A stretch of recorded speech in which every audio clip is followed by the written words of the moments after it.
Welcome प्यारे बच्चों। Engineers gateway के यूट्यूब प्लेटफॉर्म पर मैं ललित आठी फिर से आपका स्वागत करता हूं। आशा और उम्मीद करता हूं आपका स्वास्थ्य भी ठीक होगा और आपने पढ़ाई ईमानदारी से स्टार्ट कर दी होगी। जैसा कि आपको पता है, आपके एकेटीयू के एग्जाम जो फेज सेकंड में होने हैं उनकी डेट आ गई है और मार्च में आपके एग्जाम कंडक्ट कराए जाएंगे। तो अब आपको क्या करना है, जब आप एग्जाम में बैठे तो आपको करना चाहते हैं एग्जाम में बेस्ट, तो मत करिए टाइम वेस्ट। मतलब आप अगर एग्जाम में अपना बेस्ट करना चाहते हैं तो ये जो आपके पास समय है एग्जाम से पहले का, इसमें आप अपना टाइम वेस्ट ना करें। आज जो हम बात करेंगे कैसे करें स्टूडेंट अपने टाइम का सही मैनेजमेंट, यानी कि ये समय ऐसा है कि आप इसमें किस तरीके से अपने टाइम का मैनेजमेंट सही से करते हैं, वो आपके सेमेस्टर की प्रिपरेशन को आगे डायरेक्शन प्रोवाइड कराएगा। और आगे बात करेंगे हम परीक्षा हॉल में कॉपी को कैसे लिखें। मैं कुछ स्ट्रेटेजिक पॉइंट्स आपको बताऊंगा जिससे कि आप बेहतर मार्क्स अचीव कर सकते हैं। देखिए, कॉपी में आप लिख कर आए हैं और लिखकर आने से मार्क्स नहीं मिलेंगे, आपने किस तरीके से लिखा है, किस तरीके से अपने आंसर को एग्जामिनर के सामने रिप्रेजेंट किया है, वो डिपेंडेंसी होती है, उस पर बहुत ज्यादा डिपेंड करते हैं मार्क्स। तो वो भी आज मैं कुछ पॉइंट्स के माध्यम से आपको बताने की कोशिश करूंगा। तो सेशन में बने रहिए लास्ट तक, बेनिफिट होगा जरूर जब आप एग्जाम हॉल में बैठेंगे, इसकी गारंटी है। तो सबसे पहले हम एक बात रखते हैं, अगर आप जीवन में कुछ हासिल करना चाहते हैं, कुछ बनना चाहते हैं, तो आपके लिए ये अनिवार्य है कि आप समय की कीमत को समझें। सही बात यहां पर लिखी गई है। मतलब कहने का यह है, अगर आप अपने जीवन में कुछ करना चाहते हैं, कुछ हासिल करना चाहते हैं, तो उसके लिए सबसे पहले आपको समय की कीमत को समझना होगा। और ये एक ऐसा समय आपके पास चल रहा है, गोल्डन टाइम, कि आप एक महीने के अंदर अपने पूरे सेमेस्टर को बचा सकते हैं। एक जो समय है आपके पास एक महीना, उसका ऐसे यूटिलाइज करें कि आप बेहतर कर सकें एग्जाम में। और उसके लिए इंजीनियर्स गेटवे हर समय तैयार है, हर स्ट्रेटेजी को आप तक पहुंचाने के लिए, जिससे कि आप एग्जाम समय में कूल रहें, प्रेशर आप पे महसूस ना हो। ठीक है, उसी को कम करने के लिए हम यहां पर ये वीडियो लेकर आए हैं। तो सबसे पहले आप क्वेश्चन पेपर को समझिए, क्वेश्चन पेपर किस तरीके से आपके सामने आएगा। क्वेश्चन पेपर में सेक्शंस होते हैं, सेक्शन ए होता है, सेक्शन बी होता है, सेक्शन सी होता है। उनमें नंबर ऑफ क्वेश्चंस कितने होते हैं? अगर हम पहले सबसे सेक्शन ए की बात करें तो उसमें 7 क्वेश्चंस आते हैं। 7 के 7 क्वेश्चन आपको अटेम्प्ट करने होते हैं और जो टोटल मार्क्स वो सेक्शन आपको देगा वो है 14 मार्क्स। मतलब कहने का ये है कि हर एक क्वेश्चन आपका 2 मार्क्स यहां से देगा। तो दैट मीन्स सेक्शन ए जो है वो शॉर्ट टाइप क्वेश्चंस वहां पर आपको देखने को मिलेंगे। और शॉर्ट टाइप क्वेश्चन का जो आंसर है वो आप 40 से 50 वर्ड में देते हैं, इससे ज्यादा आपको नहीं लिखना है। अभी मैं आगे भी बताऊंगा कैसे आपको उस टाइम का मैनेजमेंट करना है एग्जाम में। वहीं पर दूसरा सेक्शन है सेक्शन बी, जिसमें 5 क्वेश्चन होते हैं और हर एक यूनिट से एक क्वेश्चन आपका दिया जाता है। ये 99% होता है, कभी कभी देखने को मिल जाता है कि एक ही यूनिट से 2 क्वेश्चंस वहां पर मिल गए हों। लेकिन सेक्शन बी में 5 क्वेश्चन, हर एक यूनिट से एक लॉन्ग क्वेश्चन दिया होता है। यहां पर 3 क्वेश्चन आपको करने होते हैं, जिसके आपको मार्क्स जो है टोटल इस सेक्शन से 21 है, यानी कि सेक्शन बी का जो वेटेज है एग्जाम में वो 21 का है। दैट मीन्स हर एक क्वेश्चन आपका यहां से 7 मार्क्स का बन जाता है। वैसे ही सेक्शन सी में हर एक यूनिट से क्वेश्चन आता है, तो दैट मीन्स आपके सिलेबस में 5 यूनिट हैं, तो आपके 5 क्वेश्चन सेक्शन सी में भी दिए होंगे।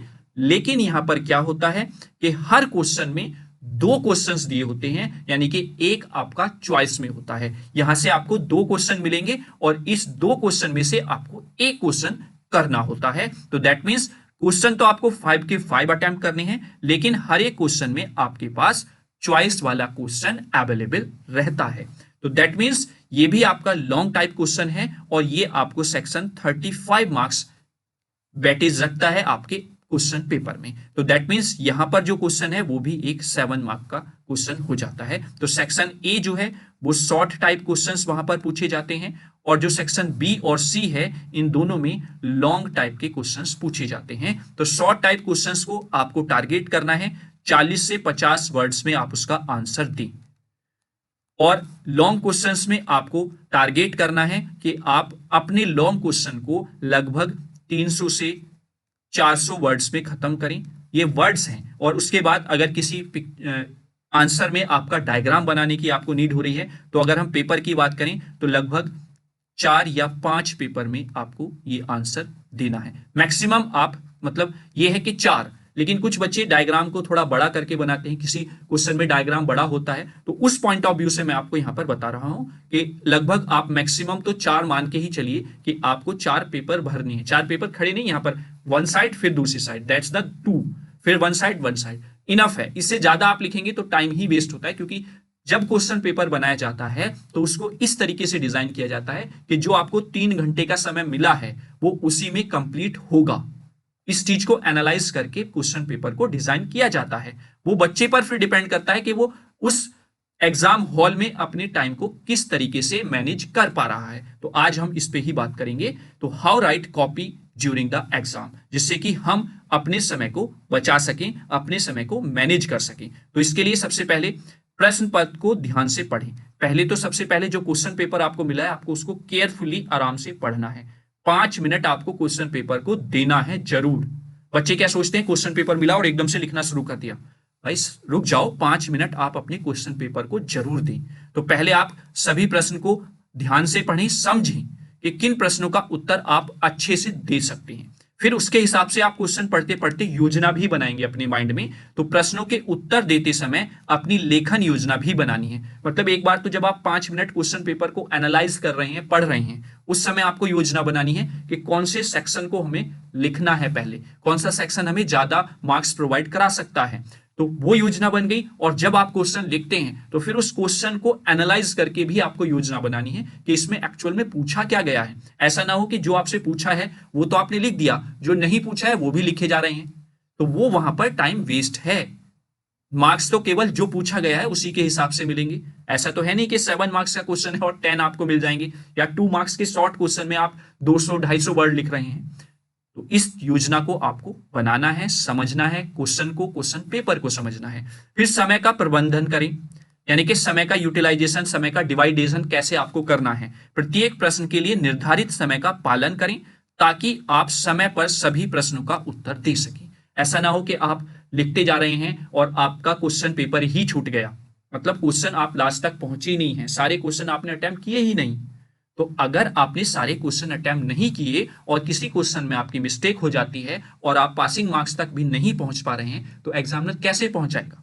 अगर सपोज आपके 21 मार्क्स पे पास है 30% पर, और आपके 20 बैठ रहे हैं, तो सब पे एग्जामिनर ने चेक कर दिया, अब आपका क्वेश्चन पेपर पूरा अटेम्प्ट ही नहीं है, कोई क्वेश्चन बचा ही नहीं जहां पर एग्जामिनर मार्क्स दे सके, तो वो कैसे आपको 20 से 21 पे पहुंचाए।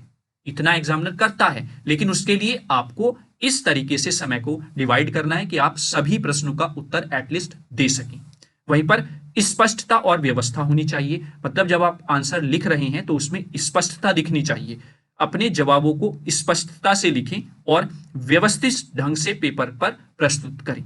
मतलब ऐसा ना हो कि कुछ समझ में नहीं आ रहा कि आपने लिखा क्या है, किस क्वेश्चन का आंसर आपने लिखा है। तो इस तरीके से भी आपको नहीं लिखना है, आपको इस तरीके से उत्तर को देना है कि आपके उत्तर में स्पष्टता दिखाई दे, व्यवस्थितता दिखाई दे उस पेपर को लिखते हुए। ठीक है, इसका बहुत ज्यादा इंपैक्ट पड़ता है बच्चों। ये योजनाएं ऐसी हैं कि जिस पर आपको ध्यान देना है। आप लिखकर बहुत कुछ आ रहे हैं, मार्क्स नहीं आ पा रहे हैं, तो यही कारण है। इन छोटी छोटी चीजों पर भी आपको ध्यान देना है। आगे बात करते हैं क्रमबद्धता, यानी कि सीक्वेंस। अपने उत्तरों को लिखते समय क्रमबद्धता बनाए रखें, ताकि परीक्षक को समझने में आसानी हो।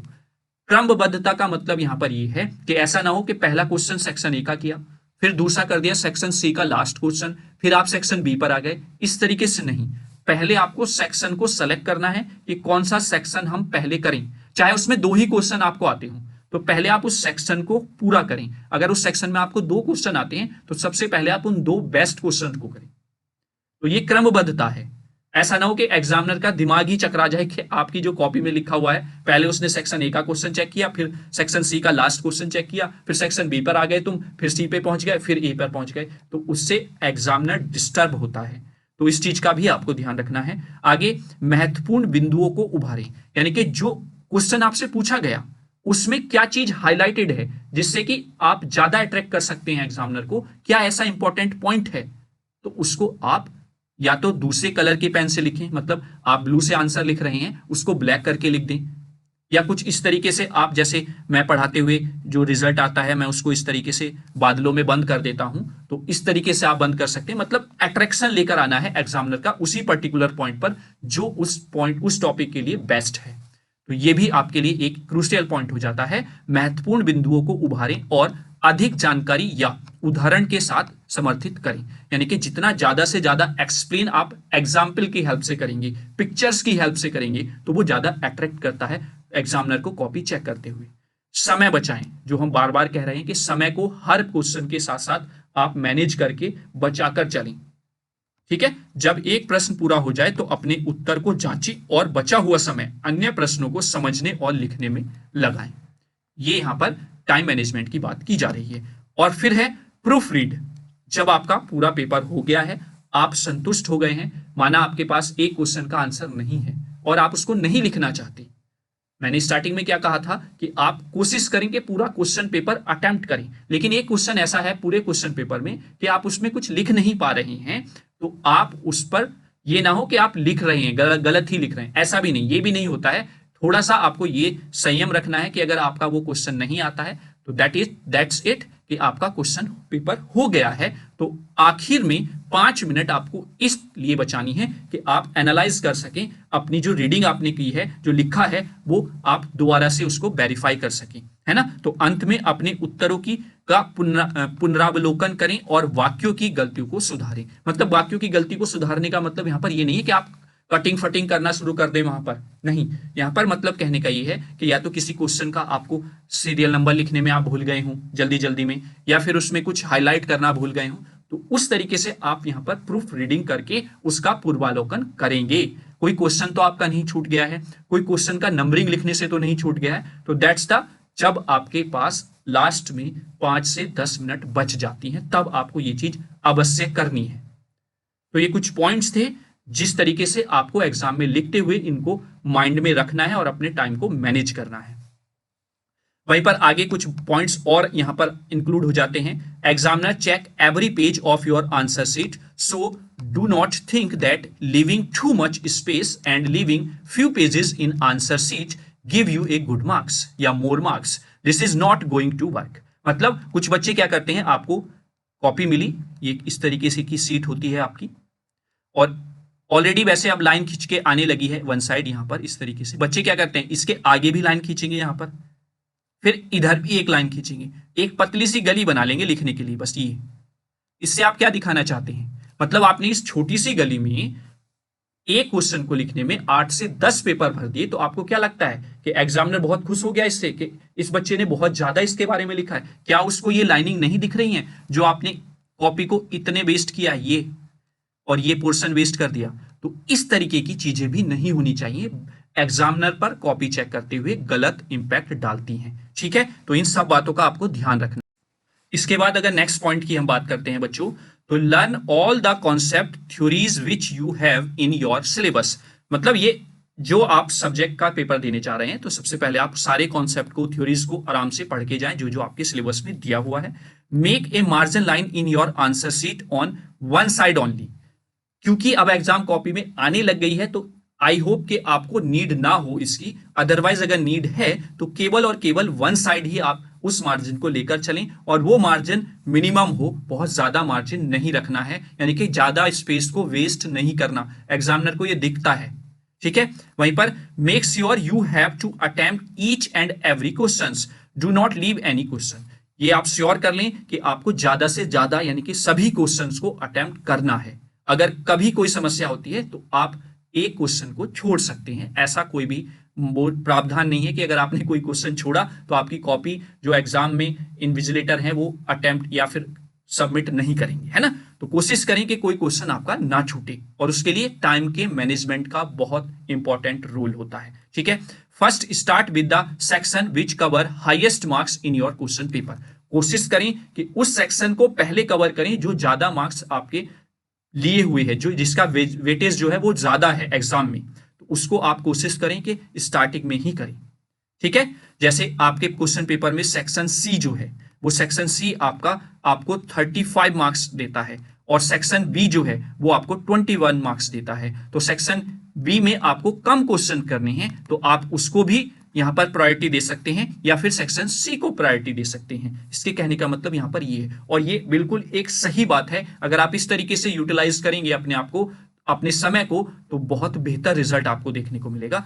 For the 10 marks questions right at least 5 pages for it. जैसे मैंने बताया था कि अगर आप 10 मार्क्स वाले क्वेश्चन को कर रहे हैं जो कि आप फर्स्ट ईयर वालों के सिलेबस में नहीं होता है, 70 मार्क्स का ही क्वेश्चन पेपर आपको मिलेगा, तो आप उसको 5 मार्क्स तक एटलीस्ट लिख सकते हैं, यानी कि सॉरी 5 पेजेस तक आप उसको लिख सकते हैं, एक्सप्लेन कर सकते हैं। वहीं पर जैसे कि आपके 7 मार्क्स के क्वेश्चंस आते हैं तो उसके लिए आप एटलीस्ट 3 से 4 पेजेस अवश्य लिखें। उसमें आपका डायग्राम भी इंक्लूड रहेगा, डिस्क्रिप्शन भी इंक्लूड रहेगा, वेव फॉर्म है किसी में तो वेव फॉर्म भी इंक्लूड रहेगी। तो मतलब कहने का यह है कि आप हर क्वेश्चन को जो लॉन्ग है 7 मार्क्स का, एटलीस्ट कोशिश करेंगे 3 से 4 पेजेस में एक्सप्लेन करें। ठीक है, वहीं पर हाईलाइट सम इंपॉर्टेंट कीवर्ड्स, जैसे कि मैंने इससे पहले भी पॉइंट्स में बताया था कि आप जो की वर्ड्स हैं उनको हाईलाइट अवश्य करें, जिससे कि एग्जामिनर के ध्यान को आप अट्रैक्ट कर सकें अपनी कॉपी की तरफ। ठीक है, वहीं पर draw A double line after end of every question. This is a very very important point. इसको आपको जरूर ध्यान में रखना है कि हमेशा जब भी आप क्वेश्चन करते हैं तो उसके बाद आप एक लाइन इस तरीके से खींचे कि वो सेपरेट कर दे आपके दूसरे क्वेश्चन के आंसर को पहले वाले क्वेश्चन के आंसर से।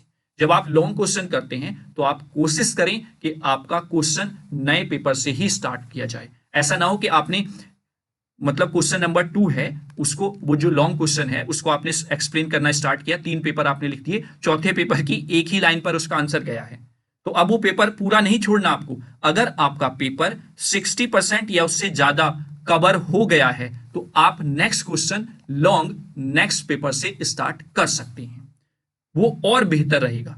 ठीक है, यानी कि जो मिक्सिंग होती है वो नहीं होगी। ऐसा इसलिए करना होता है कि एग्जामिनर से कोई भी क्वेश्चन ना छूट जाए चेक होने से। ठीक है, अब इसके एग्जाम्पल के लिए, जैसे अगर आपके पास फिजिक्स का पेपर है और उसमें क्वेश्चन फर्स्ट का डी जो पार्ट है वो ये पूछा है कि what is the population inversion, explain it. ये 2 मार्क्स का क्वेश्चन है क्योंकि सेक्शन ए का क्वेश्चन है।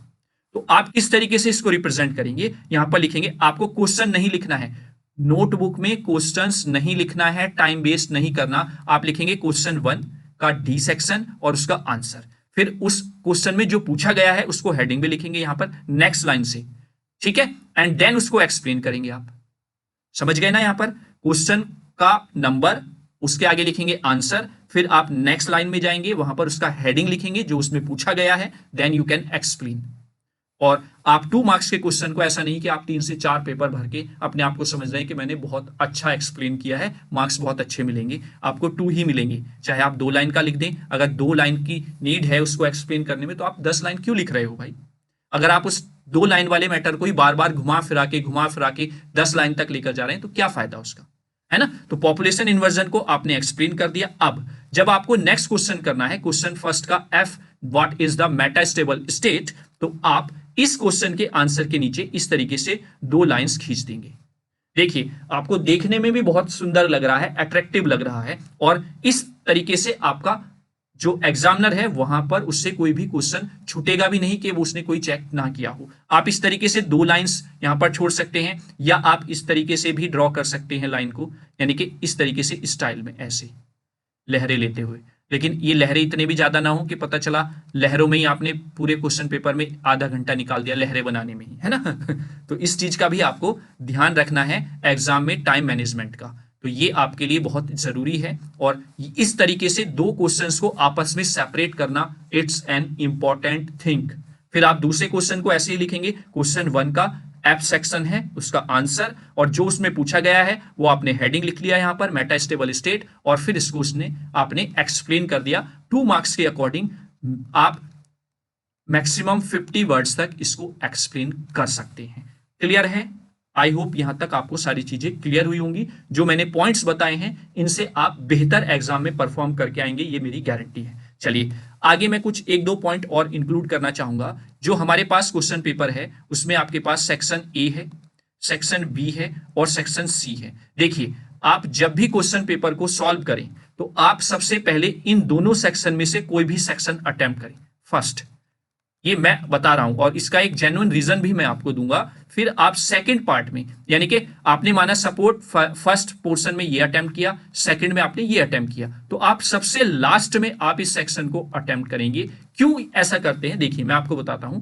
जब हम लिखना स्टार्ट करते हैं, हम फ्रेश माइंड से गए हैं एग्जाम में, एग्जाम हॉल में जब हम जाकर बैठे तो हमारा माइंड फ्रेश है बच्चों। हमारे माइंड में उस सब्जेक्ट को लेकर बहुत कुछ भरा हुआ है, बहुत नॉलेज हमारे अंदर है।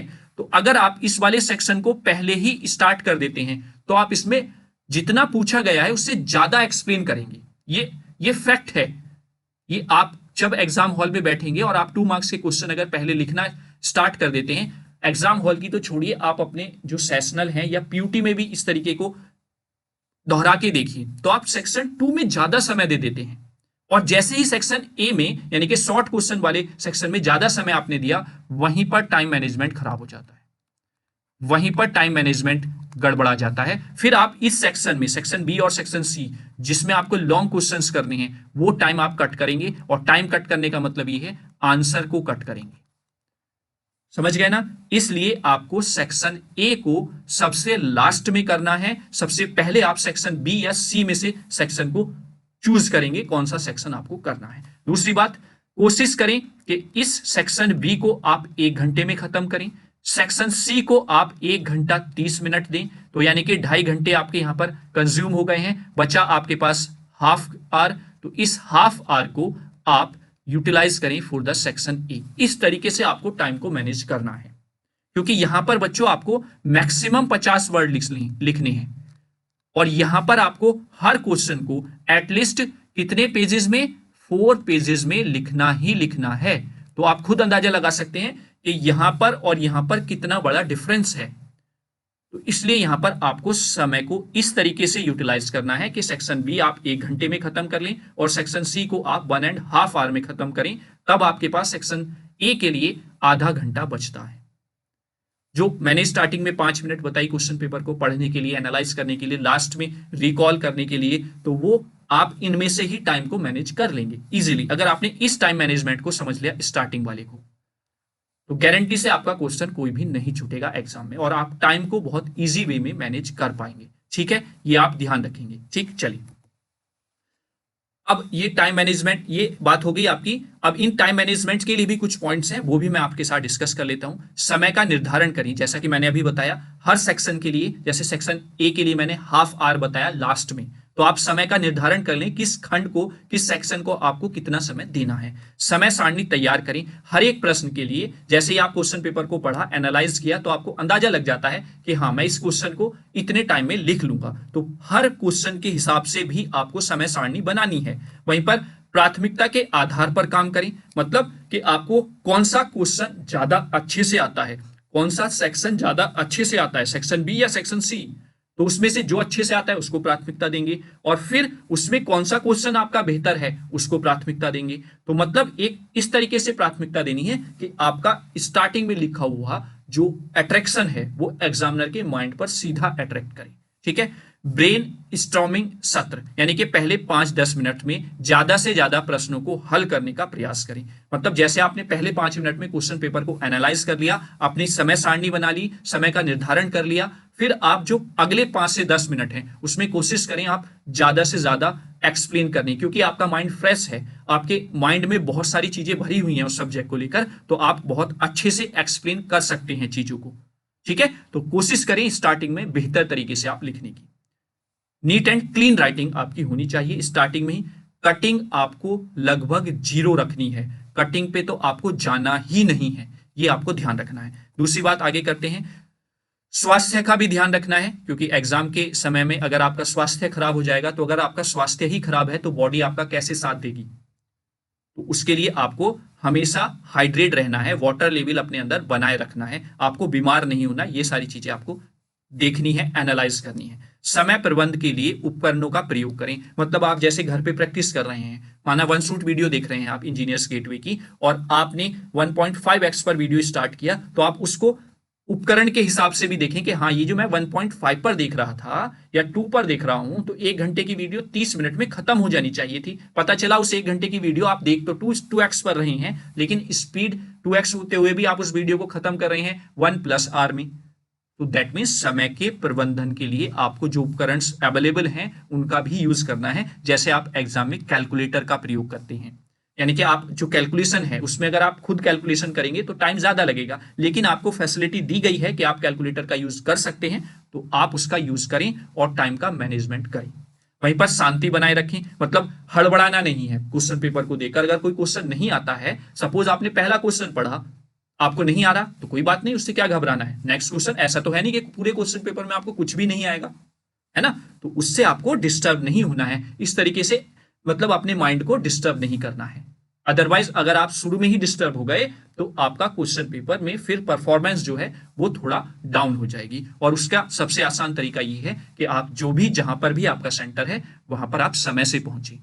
कुछ बच्चे बहुत ही लेट भी आते हैं, मतलब हड़बड़ा में एकदम भाग भाग के आ रहे हैं। जैसे आपका पेपर जो मॉर्निंग शिफ्ट है 9:30 से आपका पेपर स्टार्ट होगा, तो बच्चे 9:35 पर आ रहे हैं, तो वो ऑलरेडी 5 मिनट लेट है, तो वो हड़बड़ा कर उसके अंदर एक डिस्टरबेंस क्रिएट हो जाएगा। तो कहीं ना कहीं उसने जो याद किया था वो भी वहां पर डिस्टर्ब होगा, और वो जब आंसर लिखेगा तो उसकी परफॉर्मेंस में क्लियर दिख जाएगा। ठीक है, समय बचाएं, ज्यादा से ज्यादा आपको समय बचाना है, मैनेज करना है इस तरीके से। मतलब अगर आप कोई क्वेश्चन आप एक्सप्लेन कर रहे हैं तो आप कोशिश करें कि आपने उसके लिए अगर 10 मिनट निर्धारित की थी तो 9 मिनट में ही आप खत्म कर लें। तो इस तरीके से आपको समय बचाना है। आपको समय को सही तरीके से प्रयोग करने के लिए अपनी प्रतिक्रिया को बदलने की आवश्यकता भी हो सकती है, इसलिए समय बचाएं। मतलब ऐसा हो सकता है कि आप का स्वास्थ्य ठीक नहीं है, आपने क्वेश्चन लिखना स्टार्ट किया, आपने पूरा मैनेजमेंट बना रखा है, घर से ही आप प्रिपेयर होके आए कि पहले ये वाला सेक्शन करना है, फिर ये करना है, फिर इस तरीके से क्वेश्चंस को करना है, लेकिन कोई क्रिएट आ गई, प्रॉब्लम क्रिएट हो गई, है ना, कोई समस्या आ गई बीच में, तो उसके हिसाब से भी आपको अपनी प्रतिक्रियाएं बदलनी पड़ सकती हैं। तो उसके लिए भी आपको रेडी रहना है, डिस्टर्ब नहीं होना है। ठीक है, और साथ ही साथ मैं एक पॉइंट और यहां पर इंक्लूड कर लेता हूं, ये समय से लेकर रिगार्डिंग नहीं है। मतलब अगर आप क्वेश्चन को एक्सप्लेन करते हुए डायग्राम बना रहे हैं तो डायग्राम को आपको नीट एंड क्लीन बनाना है। ठीक है, यानी कि उसमें कोई भी काटी फाटी ना करें आप। काटना तो आपको कुछ भी नहीं है, कटिंग जितना ज्यादा आप करेंगे उतना इंप्रेशन आपका गलत पड़ता है एग्जामिनर जब कॉपी चेक करता है। तो इस कटिंग से हमें बचना है। अगर कोई चीज आपकी गलत भी लिखी जाती है तो सिंपल, माना ये आपने यहां पर नहीं लिखना था, तो सिंपल आप इसको एक लाइन से कट करेंगे, ऐसे बस सिंपल इस तरीके से। आप उस पर डिजाइन नहीं बनाएंगे इस तरीके से, पहले ऐसे कट किया, फिर आप ऐसे कर रहे हैं, फिर आप ऐसे कर रहे हैं। जैसे अभी आपको यहाँ पर ताम्रपत्र मिल जाएगा, बहुत अच्छी तरीके से आपने कट किया है, तो इस पे एग्जामिनर आपको 4 मार्क्स और ज्यादा देकर जाएगा। नहीं, इससे अब देखिए, अगर आप एक सीधी लाइन से कट करते और अब आपने इसे घुसड़ फुसड़ करके कट किया है, तो अब आपका ये ज्यादा अट्रैक्ट कर रहा है एग्जामिनर को कि हाँ बच्चे ने गलत किया है, काटा फाटी ज्यादा कर रखी है। तो इस तरीके से अगर कोई मिस्टेक हो जाती है तो सिंपल आप उसको कट कर सकते हैं। और दूसरी बात, डायग्राम्स को कोशिश करें कि पेन से बनाएं, और वो भी ब्लैक पेन से, क्योंकि आपकी कॉपी स्कैन होकर अब क्या होती है, चेक होती है। तो जब आपका कॉपी स्कैन किया जाता है तो इस अगर आप पेंसिल से डायग्राम बना रहे हैं तो वो स्कैनिंग में थोड़ा कम विजिबल होता है। ठीक है, तो आप कोशिश करें इतने कॉन्फिडेंस तरीके से आप अपने डायग्राम को प्रिपेयर करके जाएं कि आप उसको डायरेक्टली ब्लैक पेन से बना सकें। ठीक है, तो ये भी आपको ध्यान रखना है कि डायग्राम हमेशा कोशिश करें आप कि आप पेन से ही बनाएं, क्योंकि आपकी कॉपी जब स्कैन होगी तो पेन की जो इंक है वो जब स्कैन किया जाएगा डायग्राम, तो वो नीट एंड क्लियर दिखाई देगा एग्जामिनर को। तो ये भी एक पॉइंट आपको ध्यान में रखना है अच्छे मार्क्स गेन करने के लिए। चलिए, तो आई होप आप इन पॉइंट्स को समझेंगे, इन पॉइंट्स को अप्लाई करेंगे जब आप एग्जाम हॉल में जाएंगे, और डेफिनेटली आपको इस चीज का बेनिफिट जरूर मिलेगा। आपने इससे पहले कुछ एग्जाम्स दिए होंगे, और अब जब आप इन पॉइंट्स के थ्रू एग्जाम देंगे, इन पॉइंट्स पर अमल करके अप्लाई करके एग्जाम देंगे, तो डेफिनेटली आपको कहीं ना कहीं बेनिफिट जरूर मिलेगा। सेशन कैसा लगा, कैसे आपको मेरे ये कुछ पॉइंट्स लगे जो मैंने आपको एग्जाम के पॉइंट ऑफ व्यू से बताए, तो आप कमेंट बॉक्स में कमेंट करके जरूर बताएं। कोई भी अगर आपको प्रॉब्लम है कहीं पर भी किसी भी टॉपिक से जो हमारे यूट्यूब चैनल पर सब्जेक्ट अवेलेबल हैं, तो बेहिचक आप कमेंट बॉक्स में कमेंट करें, या हमारा डिस्क्रिप्शन बॉक्स में हेल्पलाइन नंबर है उस पर भी आप कॉन्टैक्ट कर सकते हैं। साथ ही साथ जैसा कि मैं हर वीडियो में आपको कहता हूं कि आप ज्यादा से ज्यादा हमारे चैनल को शेयर करें, जिससे कि इस एग्जाम का जो ये क्रूशियल टाइम अब चल रहा है, ज्यादा से ज्यादा बच्चों तक हमारी इंफॉर्मेशन पहुंच सके और ज्यादा से ज्यादा बच्चे लाभ उठा सकें और अपने सेमेस्टर को क्लियर करें विदाउट बैक। यही हमारी आपसे उम्मीद रहती है, और इस पर बच्चे हमारा सहयोग भी करते हैं। जिस तरीके से हम उनके बेहतर तरीके से उनको मैटर प्रोवाइड करा रहे हैं, वैसे ही हर स्टूडेंट इसी तरीके से बेहतर तरीके से हमारे चैनल को शेयर भी कर रहा है। ये रिजल्ट भी दिखता है और बच्चों के जब कमेंट्स आते हैं तो बहुत सुकून मिलता है कि हाँ, हम जो उनको मैटर प्रोवाइड करा रहे हैं कहीं ना कहीं उनको कहीं किसी ना किसी पॉइंट पर जरूर हेल्प कर रहा है। तो इसी तरीके का मोटिवेशन आपसे चाहिए। बस इस तरीके से आप हमारे साथ विश्वास बनाए रखिए। गारंटी है एग्जाम हॉल में आपको कोई भी समस्या नहीं आएगी। जब आपके सामने एग्जाम क्वेश्चन पेपर आएगा एग्जाम में, तो आप खुद एनालाइज कर पाएंगे कि इंजीनियर्स गेटवे ने आपको क्या मैटर दिया था। ठीक है, तो चलिए मिलते हैं आप किसी और वीडियो के साथ। तब तक के लिए जय हिंद, जय भारत।